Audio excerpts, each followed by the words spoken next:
Shalom sahabat Kristus, kita berjumpa lagi dalam acara Bincang Rohani Kristen dan kali ini kita akan membahas Yesus dan Hukum Taurat dengan subtema nasihat tentang kemarahan. Dan kali ini saya ditemani Pak Pendeta Hari. Shalom Pak. Shalom. Pak Julius, shalom Pak. Dan juga Pak Charles, shalom Pak. Iya. Sebelum kita mulai kita akan berdoa terlebih dahulu. Silakan Pak Julius, kita akan berdoa. Mari kita berdoa. Kami bersyukur Tuhan buat kesempatan ini. Kalau sebentar kami akan berbincang-bincang rohani, Tuhan Engkau mengurapi setiap kami. Engkau membuat kami boleh memahami apa yang menjadi pesan Tuhan pada saat ini. Biarlah juga setiap kami yang mendengarkan, setiap kami yang membahas ini, bincang-bincang ini Tuhan, boleh menjadi berkat buat setiap kami, juga buat keluarga dimanapun yang bisa melihatnya ya Tuhan. Terima kasih Tuhan Yesus, di dalam nama Tuhan Yesus kami berdoa dan bersyukur. Amin. Amin. Amin. Silakan Pak. Ya, kita melihat kembali di dalam Matius 5. Ya, lanjutan yang kemarin ya. Matius 5 ayat ke-23 sekarang. Ya. Saya akan bacakan. Sebab itu jika engkau mempersembahkan persembahanmu di atas mezbah dan engkau teringat akan sesuatu yang ada di dalam hati saudaramu terhadap engkau, tinggalkanlah persembahanmu di depan mezbah itu dan pergilah berdamai dulu dengan saudaramu, lalu kembali untuk mempersembahkan persembahanmu itu. Nah, ayat 23 ini ada kata-kata penting di situ.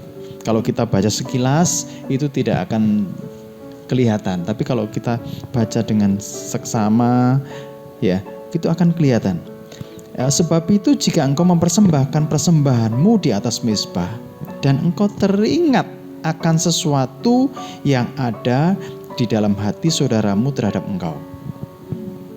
Nah, ini yang menarik sini. Engkau teringat akan sesuatu yang ada di dalam hati saudaramu terhadap engkau. Kita ingat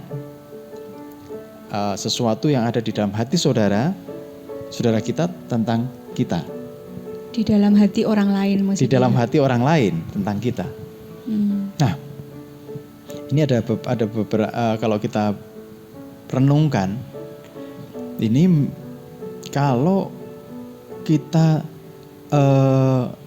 bagaimana kita tahu apa yang ada di dalam hati saudara kita terhadap kita, berarti kita butuh namanya kepekaan. Ya. Kepekaan. Kalau kita nggak peka, kita pun juga nggak tahu. Iya. Dalamnya laut dapat diduga. Dalamnya hati siapa tahu. Ya. Dalamnya hati siapa tahu. Nah, kalau orangnya langsung ngomong sih enak. Tapi bagaimana orangnya tidak ngomong? Dan firman Tuhan itu menuntut kita untuk ngerti hal itu. Nah, kalau kita mempersembahkan korban, kita beribadah, kita teringat ada sesuatu di dalam hati saudara kita tentang kita, maka tinggalkanlah persembahanmu itu dan berdamai dengan dia. Ini sesuatu yang sulit atau tidak ini? Menurut Mas Julius? Tentunya ini bukan hal yang mudah ya untuk mengetahui apakah saudara kita ini ada ganjelan terhadap kita. Tapi paling tidak mungkin kita bisa melihat dari sikap atau respon orang tersebut. Betul. Yang karena kita mungkin sudah terbiasa dengan mereka, kok tahu-tahu berubah gitu. Nah mungkin dari situ kita nggak tahu terlepas itu dengan kita ataupun apa. Jika memang kita merasa ada sesuatu yang membuat nggak nyaman, ya kita harus mengambil tindakan untuk menghampiri ya. Iya.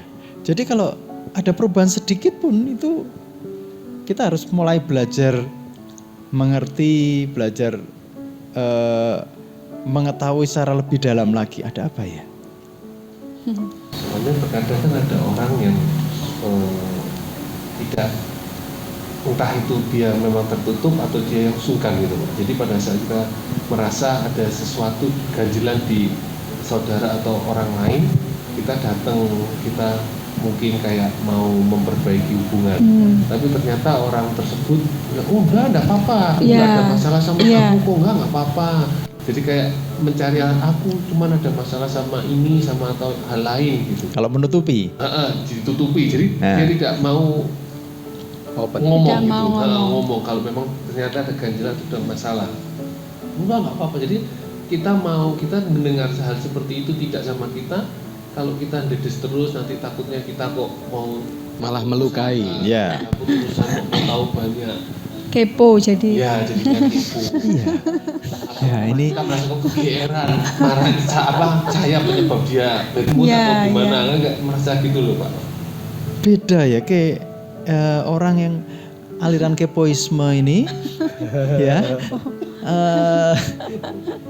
Sama kalau kita benar-benar kita merasa loh kalau kita ada orang ada ganjelan itu terasa loh sebenarnya.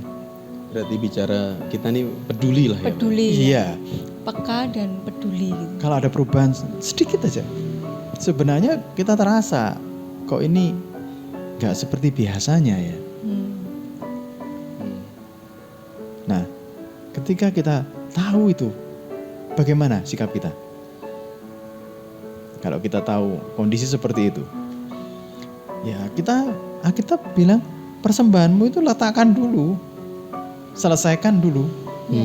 Ya. Nah, jangan-jangan kita yang menyebabkan hatinya terluka. Ya, sekalipun seperti yang dikatakan Pak Charles, oh enggak apa-apa, aku enggak kok, enggak. Tapi sebenarnya kalau ada, kita ini Roh Kudus itu akan menuntun kita. Nah, ini poinnya di sini. Roh Kudus itu akan menuntun kita. Apakah kita ini benar harus ada sesuatu yang harus kamu selesaikan. Nah, sikap ini penting sekali untuk apa? Untuk mengantisipasi sebuah bibit-bibit daripada kebencian. Tadi poin yang kita bahas kan tentang pembunuhan kan, jangan membunuh. Jangan membunuh. Tauratnya berkata jangan membunuh. Taurat jangan membunuh. Tapi Yesus itu ya orang ahli Taurat dan Farisi menambahkan.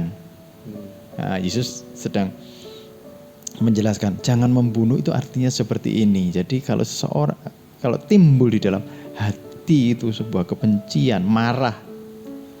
Nah, dari marah itu akhirnya membenci, akhirnya muncul pembunuhan secara fisik. Nah, sekarang gini, kalau seseorang mempersembahkan kepada Tuhan dan teringat ada sesuatu, bibit sekecil apapun, itu kita harus diselesaikan. Selesaikan. Nah, tadi ya, memang agak sulit kalau seorang ini close. Ya, tidak mengakui ya. Iya. Kadang itu terjadi mungkin di misalnya pasangan suami istri gitu. Nah, Suami istri lagi misalnya istrinya marah, sudah terus suaminya terasa ketika ditanya enggak ada apa-apa. Nah, itu kan agak susah gitu ya. Kalau dikorek-korek terus malah timbullah kemarahan yang lain. Ya, itu muncul bibit yang kedua. Juga yang misalnya kayak saya merasa Mas Julius ini ada tidak sukanya. Nah, saya datang dan minta maaf, ya udah enggak apa-apa. Tapi saya merasa ada suatu kejadian atau suatu hal yang saya mencurigai penyebabnya itu. Iya. Ya wes Mas, saya minta maaf kalau yang kemarin gini. Pertamanya bilangnya udah enggak apa-apa, begitu dikenting gitu pun langsung keluar semua. Jadi kayak dia seakan-akan mempermasalahkan itu tapi dia tidak mau open. Jadi akhirnya begitu kita sentil sedikit tersebut wah langsung lah iya kamu gitu. Nah, keluar. muncul. Kalau keluar semua enak ya? Iya. Enak kita bisa tahu kayak memberi obat itu pas. Tetapi kalau tidak keluar, Kalau nggak sadar. Kalau nggak sadar, kayak kemarin bahasan kita minggu lalu itu ya. Nggak ngerasa. Membuat atau malah wah ini orang datang seperti ceritanya Pak Charles tadi, minta maaf kemudian malah disalah mengerti. Nah, itu juga mungkin Nah, bisa terjadi ya. Iya. kamu teringat akan sesuatu yang ada di dalam hati saudaramu terhadap engkau. Iya kan? Hati saudaramu terhadap engkau. Bisa jadi kita salah. Bisa jadi. Kalau kita salah ya kita langsung minta maaf. Hmm. Tapi bagaimana ketika kita tidak salah, tapi orang itu mempunyai persepsi yang lain, Dia merasa Iya. benar. merasa Dia benar. merasa benar. Ini kan juga menyebabkan hati orang itu terluka. Iya. Bagaimana kalau mengatasi hal seperti ini? Hmm. Ini di hati saudaramu itu ada sesuatu terhadap engkau. Ya. Kalau kita minta maaf, dia nggak merasa, malah dia bisa terjerumus ke dosa yang lain. Nah, kalau kita minta maaf, padahal sebenarnya kita nggak salah. Ya. Kita nggak salah, tetapi kita minta maaf. Orang itu tambah, oh iya, ya. Seakan-akan kita mendukung atau membenarkan yang tidak. Yang tidak benar Iya, itu. malah membuat Sikapnya dia yang salah. membuat orang itu terjerumus lebih dalam lagi. Terlepas pandangan dia, menurut dia yang benar. Iya, Iya. menurut dia yang benar. Kira-kira bagaimana? Repot ya ini memang ya. Kan? Iya, kalau kita baca sekilas saja kita nggak akan menemukan sampai sedalam ini. Tapi kalau kita belajar mengerti sesuatu terhadap sesuatu yang ada di dalam hati saudaramu terhadap engkau, berarti mungkin kita penyebabnya kita. Mm-mm. Kalau penyebabnya kita ya kita langsung Jelas, harus langsung minta minta maaf. maaf. Jelas. Tapi kalau gini, kita bukan penyebabnya, tetapi yang orang lain sudah underestimate dulu dengan kita. Iya. Berarti kan pikirannya yang salah. Pikirannya salah, kita minta maaf. Iya. Malah Iya. semakin menjerumuskan dia. Mm-mm. Bukan terjadi kesalahpahaman, tapi karena pahamnya dia yang salah terhadap kita. Nah, Betul, kalau betul. begitu apa yang harus kita Apa lakukan? yang harus kita lakukan? Saya sempat membaca nih Pak, sebuah tafsiran dari William Hendrickson. Itu beranggapan bahwa kalaupun saudara kita itu salah, tetapi kalau ia mengira dirinya benar, sehingga ia punya ganjelan terhadap kita, maka kita tetap harus mengusahakan perdamaian. Intinya tetap harus mengusahakan perdamaian. Tetapi bukan untuk minta maaf, tapi lebih menjelaskan atau memberi pengertian kepadanya. Oh ya. Kayaknya sekilas ini yang Hendrickson itu Betul, mengatakan kayak salah ya. Tapi kalau kita dalam bener ini. Betul. Kalau Tidak ini kita minta minta maaf, ini berarti memaklumi apa yang salah. Bahasanya kita kok kompromi ya sama Iya. hal yang nggak baik gitu Jadi ya. dia akan tumbuh, sesuatu yang salah itu akan semakin berkembang jadi lebih besar. Terlepas menurut dia benar ya Pak. Iya. Iya. Berarti kacamata yang harus dilihat itu nggak bisa dari persepsi masing-masing, tapi dari kebenaran Dari firman. kebenaran firman. Kebenaran firman mengatakan ini kalau harus diselesaikan. Ya kita menjelaskan. Saya setuju dengan apa yang dikatakan Hendrickson tadi ya. Iya. Itu setuju. Karena apa? Kalau tidak dijelaskan, sampai kapan dia akan mengerti? Justru malah Nah, terus ini kalau dengan kita, kalau dengan yang lain, atau malah lebih banyak dengan beberapa orang, iya. wah ini tambah parah. Jika kamu tahu saudaramu itu berbuat salah, tapi kamu tidak memperingatkan, maka dosanya itu akan tertanggung ke kita. Iya, iya. Pada dasarnya kita kan bukan menuduh dia, tapi lebih memberi pengertian bahwa Betul. hal ini nih keliru nih. Keliru, ya. Terlepas setelah kita memberi penjelasan itu, dia sadar atau tidak, intinya kita sudah beres. Iya. Betul.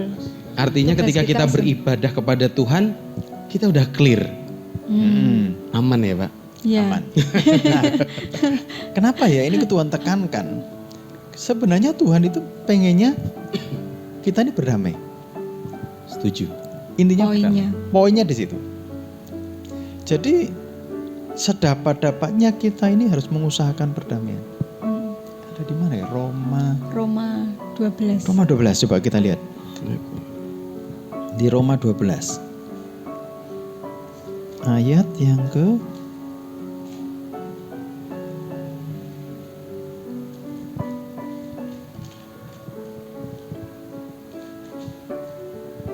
18. Ya, ayat 18. Sedapat-dapatnya, kita baca dari ayat yang ke-17. Bisa minta tolong Pak Charles membacakan mulai dari ayat 17. Roma 12 ayat yang ke-17. Janganlah membalas kejahatan dengan kejahatan. Lakukanlah apa yang baik bagi semua orang.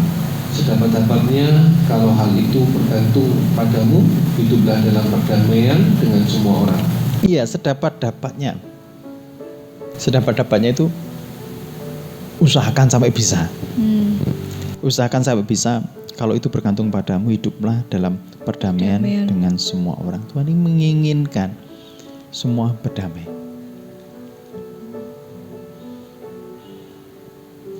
Ini jadi poinnya ada di sini.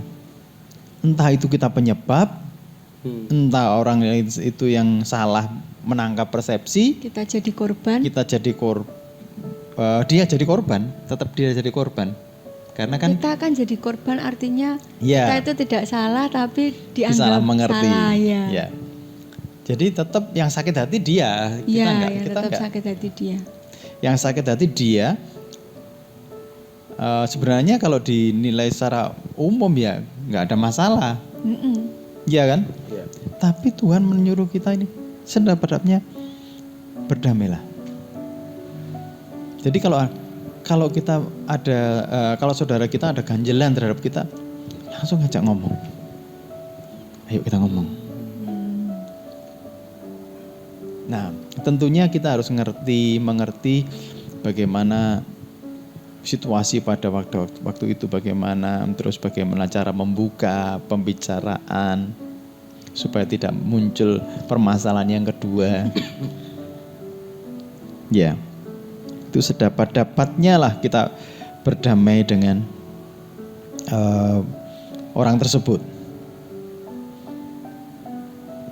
Tapi kalau ada orang yang baperan gitu gimana Pak? Nah ini bagaimana? Ini menarik. Jadi kalau dia pada saat itu mungkin kita merasakan ganjil kita ada ketidakberesan, merasa orang ini berubah dengan kita kan berdamai. Tapi ternyata memang bawaannya orang ini baperan karena hal satu dan yang lainnya itu membuat dia mempengaruhi moodnya dia, akhirnya dia pokoknya mungkin mencurengan atau mencucuhan ya kan, dan jawabannya ketus atau diam. Iya. Tapi karena hal-hal yang lain, Bukan karena kita. bukan karena kita. Jadi karena kita melihat hal itu, kita kan dari sini berdamai, kita peka kan, kita merasa kok orang ini berubah. Tapi sikap berubahnya itu ya karena mungkin hal-hal yang lain sebelumnya itu. Ya memang baperan. Baperan. Ini yang pertanyaan yang sulit ini. Jadi kalau pada saat kita, aku sorry ya, minta maaf atau ada salah atau apa gini-gitu, jadi orang ini malah mungkin bisa membuat orang ini bingung atau malah bete. Aku ini sudah bete, tambahi ngomongan-ngomongan kayak gini, padahal nggak ada masalah sama kamu. Aku masalah sama lain. Tapi kan orang ini nggak tahu, merasa tidak beres saja gitu. Yeah. Makanya datang minta maaf gitu. Bagaimana? Ya itu tadi ya yang seperti apa dibacakan Pak Julius. Jadi menghadapi orang seperti itu kita tidak minta maaf, tapi malah harusnya kita memberi penjelasan, menolong dia bahwa ini salah loh kamu kalau kayak begini terus. Dikit-dikit baperan sama orang, dikit-dikit sensitif begitu ya. Ini lah kayak gitu. Direnungkan. Iya, direnungkan, dihayati, merasa Senggol bacok. Orang yang seperti ini kan sebenarnya dia standarnya ada di dalam dirinya sendiri. Iya. Nah, perlu diperkenalkan standar kebenaran. Makanya Makanya sekali dua kali, Pak. Tapi kalau kita melihat orang yang sama melakukan hal yang sama terhadap terus menerus terlepas sama kita ataupun aneh. Apakah hal ini harus terus diingatkan atau ya sudahlah biarkan aja. Lanjutkan. Karena ketika diingetin tambah menjadi-jadi. Dan dia merasa nggak salah gitu ya. Jangan-jangan dia ada masalah dengan jiwanya. Ya. Nah, seperti apa ya? Orang yang mungkin halu. Halu. Nah, ada orang yang halu, benar-benar halusinasi. Di omongan orang itu diolah sendiri sama dia. Iya betul.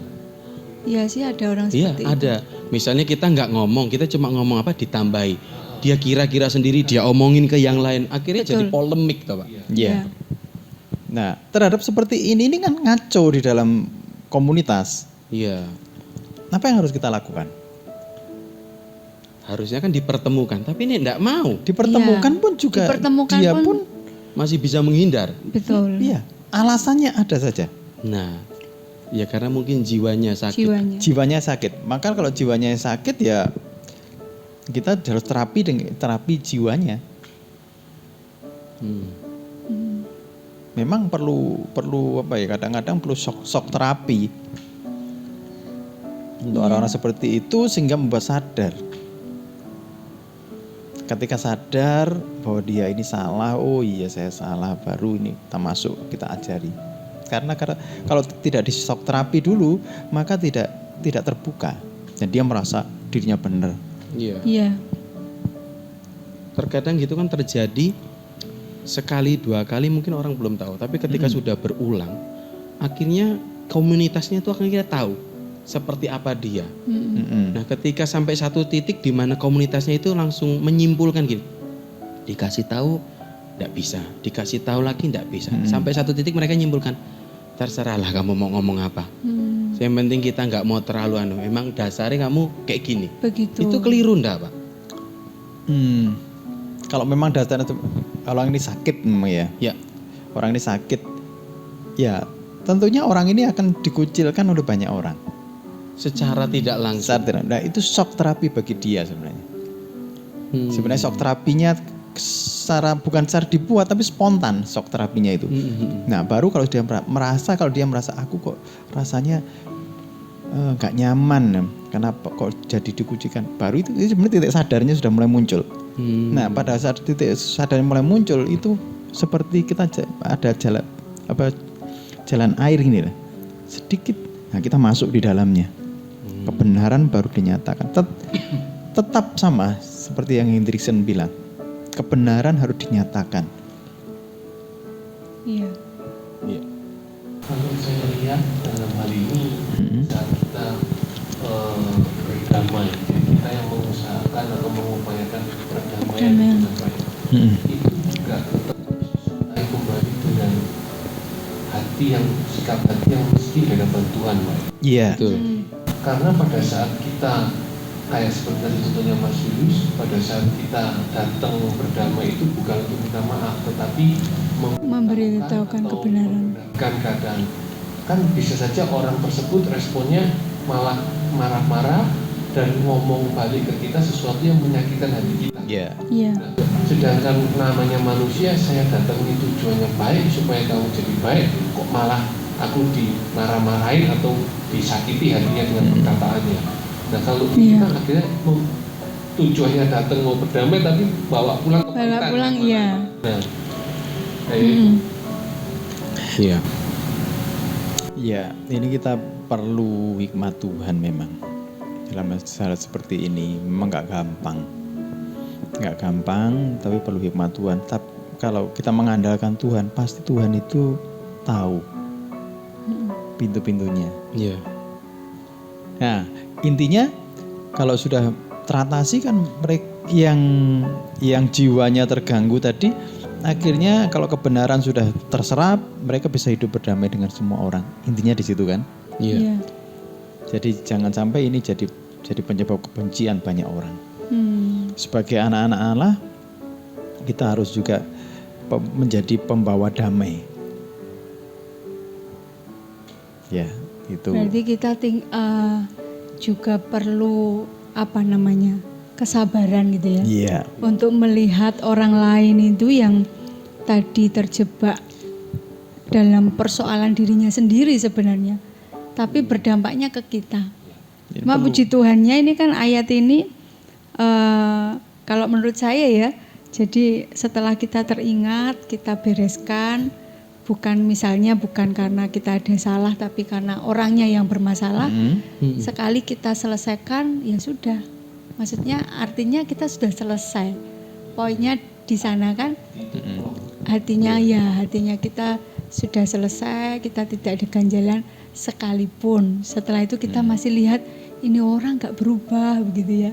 Nah di situ kita berarti minta kesabaran, Ya, hikmat untuk sampai benar-benar perdamaian itu, suasana damai itu terjadi. Tapi menarik yang tadi dikatakan Pak Charles ya, dibutuhkan hati yang ini ketika kita yang sebenarnya enggak tahu apa-apa, justru kan kita yang berinisiatif untuk terjadi perdamaian supaya tidak itu. Kalau saya lebih nangkep gini, terlepas dia menyakiti kita atau tidak, kalau saya lebih berpikirnya ini untuk kebaikan saya. Berhubungan dengan Tuhan seperti di ayat yang sebelumnya dikatakan bahwa sebelum kau beribadah, ketika ada sesuatu yang mengganjal ya berdamai dulu. Buat saya lebih ke terserah dia mau seperti apa responnya. Tujuannya adalah saya kepengen beres sama Tuhan. Iya, kalau itu sudah bagian kita sudah membereskan, sudah kita di hadapan Tuhan, tidak ada rasa tertuduh, tidak ada apa-apa, maka persembahan yang kita naikkan itu baunya harum. Setuju. Pak Hari, di ayat 24 ini kan dikatakan, tinggalkanlah persembahanmu di depan mezbah itu dan pergilah berdamai dahulu dengan saudaramu. Di ayat 24 ini bukan berarti bahwa kita memberikan persembahan itu bisa juga digambarkan dengan kita beribadah kepada Tuhan. Kepada Tuhan. Itu kita tinggalkan hanya untuk berdamai dengan saudaramu. Jadi seakan-akan ibadah dan pelayanan ini bukan yang terutama. Nah gini, ada orang yang memakai ini sebagai kota perlindungannya. Kota perlindungan.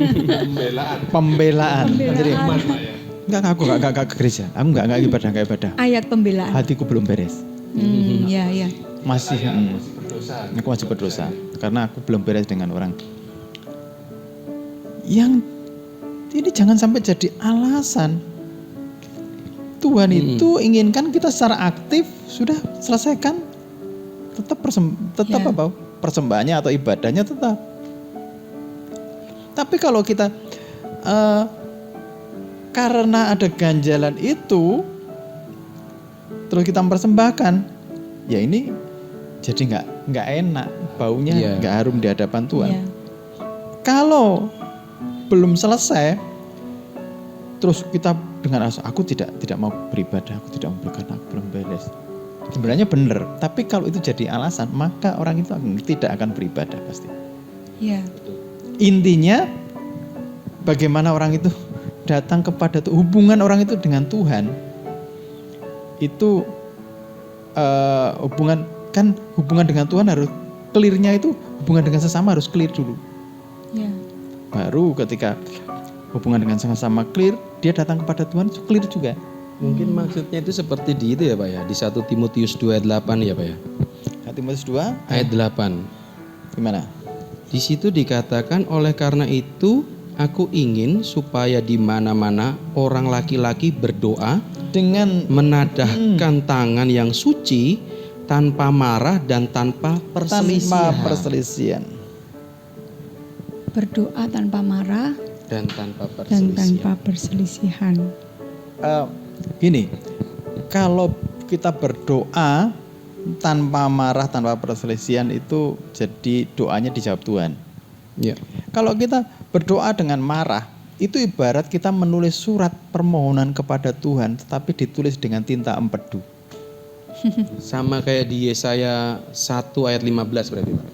Dikatakan gini, apabila kamu menadahkan tanganmu untuk berdoa, aku akan memalingkan mukaku. Bahkan sekalipun kamu berkali-kali berdoa, aku tidak akan mendengarkannya sebab tanganmu penuh dengan darah. Iya kan? Sama dengan kita membuat surat kepada Tuhan permohonan, tapi nulisnya pakai tinta empedu, penuh kepahitan. Iya. Intinya bukan karena minta maaf sama saudara lebih penting dari ibadah dengan Tuhan, tetapi engkau tidak akan bisa beribadah kepada Tuhan ketika ada ganjalan. Ya. Ada kemarahan. Percuma berdoa bolak-balik. Sama dengan itu kan Karena tanganmu penuh dengan penumpahan darah, bukan membunuh secara fisik, tapi ada penyebabnya nantinya ke sana. Setuju. Saya jadi teringat yang ayat-ayat yang sering digunakan sebagai pembelaan yang pembalasan adalah bagian Tuhan. Jadi kita mengampuni orang yang menyakiti kita mengampuni supaya bara itu ada di atas kepalanya. Kita menginginkan ya Tuhan, saya mau mengampuni supaya bara itu turun ke atas orang itu. Tumpukkan bara api di atas kepalanya. Pembalasan adalah hak Tuhan, dan Tuhan Pakai kenceng lagi Pak ya tumpukan doanya. bara api di atas kepalanya. Itu Tuhan begini, aku aja nggak marah terhadap dia, kamu marah terhadap dia. Aku aja mengampuni Yudas. Kita sampai hari ini mempermasalahkan. Iya. Jadi intinya tidak menyimpan kemarahan bukan berarti hal ini menjadi lebih penting daripada ibadah. Nah, seringkali kita mendapati kan ada orang kok tidak datang ke gereja atau persekutuan. Oh, karena saya masih hati saya ada ganjalan dengan si A, si B, ya kayak gitu. Kalau sekarang enak ya kan nggak ketemu secara fisik, ibadahnya online. Bisa jadi nggak ketemuan, tapi nanti waktu dia lihat ibadah online-nya lah. Aku pegel aku, Iya. lagi. Yang WL kok ini lah. Akhirnya nggak jadi ibadah. Aduh, bentuknya bisa berubah, tapi poinnya tetap sama, yaitu menyimpan kemarahan. Tetap ibadahnya penting gitu ya. Jadi persembahan atau ibadah itu karena yang terutama, karena yang penting, maka minta untuk beres. Iya, betul. Ya. Bukan karena ini tidak penting dan itu lebih penting. Iya. Setuju.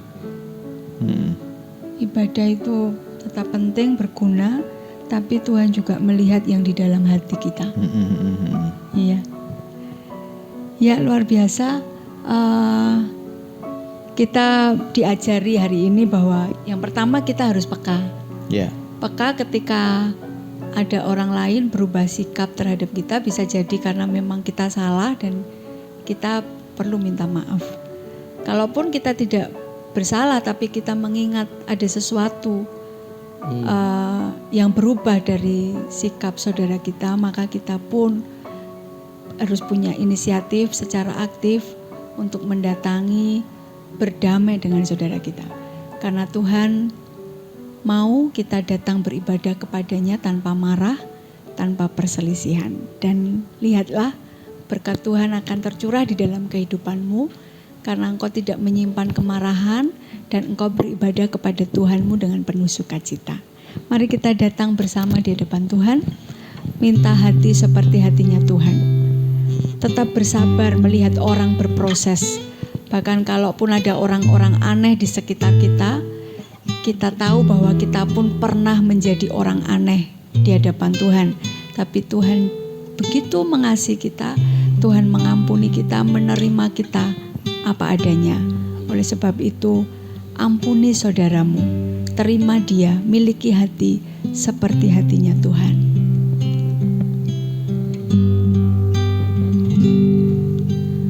Bapa, kau setia, takkan meninggalkan, dan ku percaya Engkau milikku dan ku milikmu.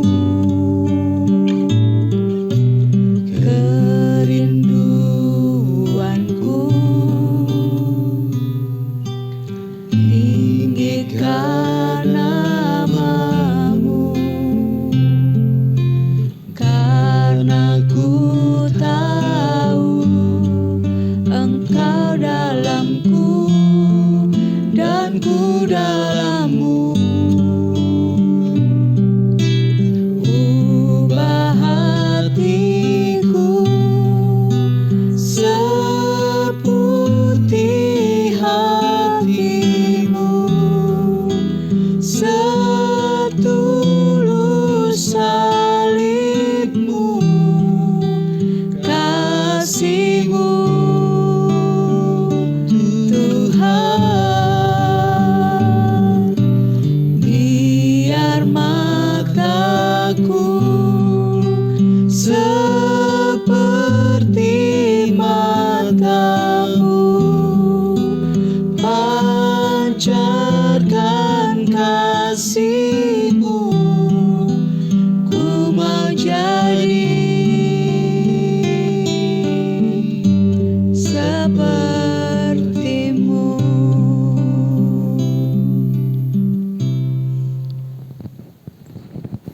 mengucap syukur dan terima kasih Tuhan untuk kebenaran-Mu yang Kau sampaikan melalui bincang rohani ini. Berikan kami hati yang peka menangkap segala sesuatu yang ada di sekitar kami. Sehingga ketika ada sesuatu yang ada di dalam hati saudara kami tentang kami Tuhan, kami segera selesaikan. Kami akan sedapat-dapatnya kami akan mengusahakan perdamaian. Amin. Dan Tuhan, biarlah ketika kami dengan teman-teman kami, dengan saudara-saudara kami tidak ada ganjalan, tidak ada suatu apapun, maka kami dengan berdoa dengan tidak terhalangi sesuatu apapun Tuhan. Dan kami percaya bahwa Tuhan akan menjawab doa-doa kami. Amin. Dan Tuhan, kalau kami masih menyimpan kesalahan orang lain dan juga masih belum peka melihat keadaan di sekitar kami, ampuni kami Tuhan. Biarlah mulai hari ini kami menjadi orang-orang yang mengusahakan perdamaian. Kami menjadi anak-anak Allah yang siap memberitakan kebenaran. Amin. Berikan kami hati seperti hati-Mu. Berikan kami seperti memiliki kaki yang cepat melangkah ketika kami Engkau suruh. Dan Roh Kudus tuntun kami terus. Terima kasih Tuhan Yesus. Kami serahkan semuanya ke dalam tangan kuasa-Mu. Dalam nama Tuhan Yesus kami berdoa dan mengucap syukur. Haleluya. Amin. Sahabat Kristus, kita berjumpa lagi dalam acara Bincang Rohani minggu depan dengan subtema kemarahan dan pembunuhan bagian yang ketiga. Tuhan Yesus memberkati. Shalom.